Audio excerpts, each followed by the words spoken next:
সঙ্গে সঙ্গে খুলে দিলেন। ফিরাউনের স্ত্রী বাক্সর মুখ খুলে দেখে, বাহ কি সুন্দর চমৎকার একটি সন্তান, আমাদের তো পুত্র সন্তান নাই, এই সন্তানকে আমি বড় করব। সন্তানকে গোসল করা বাদ দিয়ে সন্তানকে নিয়ে রাজপ্রাসাদে হাজির। আসিয়া যখন সন্তান নিয়ে রাজপ্রাসাদে হাজির হয়েছে, ফিরাউন বলে যে, ও বিবি, তুমি না গোসল করতে গিয়েছিলা, আবার হাতে করে এটা কি নিয়ে আসলা?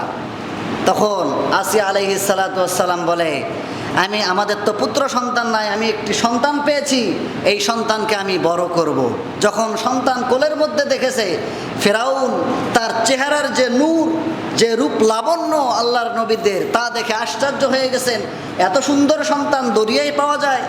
ভেবেছেন যে এটাই মুসা হবে, তার কারণ নবীদের চেহারার মধ্যে আলাদা কিছু নূর আল্লাহ তাআলা দিয়েছেন। কথা বলুন ঠিক কিনা? ফিরাউন বলল যে না, এই সন্তানকে আমি বাঁচতে দেব না, একে আমি মেরে ফেলবো, তার কারণ আমি পুত্র সন্তান হত্যার ফরমান জারি করেছে। আবার যদি তুমি পুত্র সন্তান লালিত পালিত করো, তাহলে আমার প্রজারা বলবে কি যে রাজা নিজেই আইন পাশ করলো, আবার সে নিজেই আইন মানে না। তখন ফিরাউনের স্ত্রী আসিয়া আলাইহিস সালাতু ওয়াস সালাম তিনি বললেন, আইন পাশ করেছেন আপনি, আইন ভঙ্গ করবেন আপনি, এই আইন আপনি বাতিল করে দেন। বাতিল করবেন কেন? যে এই সন্তানটি অকালাত ইমরাতু ফিরআউন কুররাতু আইনিল লি ওয়ালাক, ফিরআউনের স্ত্রী বললে এটা এমন একটি সন্তান, কুররাতু আইনিল লি ওয়ালাক, যা আপনার চক্ষু শীতল করবে, আমারও চক্ষু শীতল করবে। লা তাকতুলু, তাকে হত্যা করো না, আশা করা যায় আইয়াং ফাআনা আও নাত্তাখিদাহু ওয়ালাদান, এই সন্তান আমাদের উপকারে আসবে, অথবা আমাদের তো পুত্র সন্তান নাই, আমরা একে আও নাত্তাখিদাহু ওয়ালাদান, একে আমরা সন্তান হিসেবে আমরা গ্রহণ করলাম বা করব, আমি আপনাকে হত্যা করতে দেব না। স্ত্রী যখন বায়না ধরেছে, ফিরাউনের ক্ষমতা সব জায়গায় চললেও স্ত্রীর কাছে এই ক্ষমতা খাটে না। কথা বলুন ঠিক কিনা? যখন ফিরাউনের স্ত্রী এইভাবে বললেন, ফিরাউন বললেন যে আচ্ছা ঠিক আছে, এই সন্তানকে যখন তুমি লালন পালন করবা, এই সন্তান কি খেয়ে বাঁচবে? আসিয়া আলাইহিস সালাতু ওয়াস সালাম বললেন যে ধাত্রীর খোঁজ লাগান, আপনি ফরমান জারি করুন যে আমার বাসায় সন্তান আছে, যে লালন পালন করবে, দুগ্ধ পান করাবে, আমার সন্তানকে স্নেহ মায়া মমতা দিয়ে বড় করতে পারবে। আমি সবচাইতে এই আমার রাজপ্রাসাদের মধ্যে যারা কর্মরত আছে, সবচাইতে তাদেরকে সর্বোচ্চ বেতন আমি ঘোষণা করে দিলাম। জোরে বলে সুবহানাল্লাহ। যেই সন্তানকে পৃথিবীতে আসতে দেবে না ফেরাউন, সেই সন্তান আবার সেই সন্তানকে বড় করার জন্য, দুধ পান করার জন্য এই ফিরাউন হয়রান হয়ে গেছেন। ফরমান জারি হয়ে গেল, অসংখ্য মানুষ আসলো, 2-3 দিন কারো মুখে, কারো স্তনের মধ্যে মুসা আলাইহিস সালাতু ওয়াস সালাম মুখ লাগান না। 3 দিন হয়ে গেল। ফিরাউনের স্ত্রী হতাশ, ফিরাউনও হতাশ।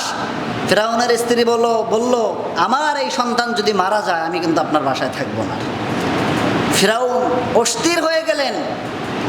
কোনো সন্তান যদি পৃথিবীতে আসে, 2 দিনও যদি দুধ না পান করে, 3 দিন পর্যন্ত তার খাবার আল্লাহ তাআলা রিজার্ভ করে দুনিয়াতে প্রেরণ করেন। জোরে বলে সুবহানাল্লাহ। একজন সন্তান যদি মায়ের দুধ 2 দিনও না পায়, তারপরেও সন্তানটিকে আল্লাহ তাআলা বাঁচিয়ে রাখবেন।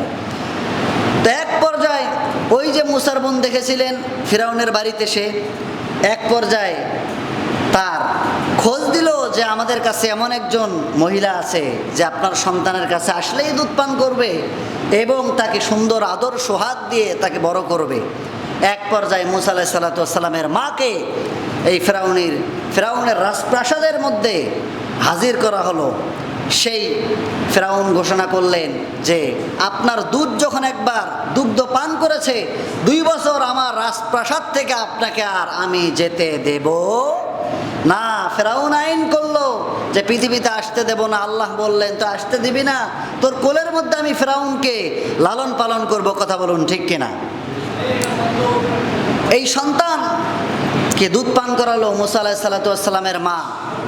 লম্বা ঘটনা, ছোট করে বলতেছি। যখন তার মা দুধ পান করালেন, আল্লাহ তাআলা বললেন ফারাদাতনাহু ইলা উম্মি মুসা কাই তাকাররা আইনুহা ওয়ালা তাহজানা ওয়ালিতাআলামা আদাদা সিনিন ওয়ালিতাআলামা আন্না ওয়াদাল্লাহি হক আল্লাহ তাআলা বললেন যে মুসার মায়ের কাছে আমার যে ওয়াদা ছিল সে ওয়াদা আমি পূর্ণ করলাম, এবং তারা জেনে রাখুক যে আল্লাহর ওয়াদা সত্য। আবার সেই মুসার মায়ের কাছে মুসা আলাইহিস সালাতু ওয়াস সালামকে তার কোলের মধ্যে উঠায় দিলেন, জোরে বলে সুবহানাল্লাহ।